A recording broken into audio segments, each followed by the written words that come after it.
High, welcome to Sathi mini blog.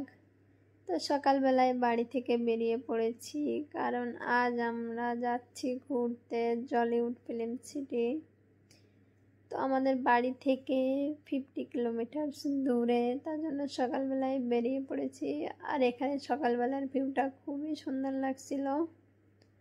তো নাস্তা না করেই বেরিয়ে পড়েছি, আগে কোথাও গিয়ে নাস্তা করে নেব। তো এখানে দাঁড়িয়েছি সবাই নাস্তা করার জন্য, আন্টি আঙ্কেল ভিডিও করছে। তো নাস্তায় সবাই মিলে ফুলকপুরি নিয়ে নিয়েছি। নাস্তাটা খুবই ভালো ছিল। নাস্তা করে বেরিয়ে পড়ব। এখানে প্রিয়াংশুকে খাইয়ে দিচ্ছে ওর আন্টি। তো নাস্তা করে বেরিয়ে পড়লাম, চলে যাচ্ছি আমরা জলিউডে। তো নেক্সট ব্লগে এখানে ভিডিওটা শেষ করছি। বাই।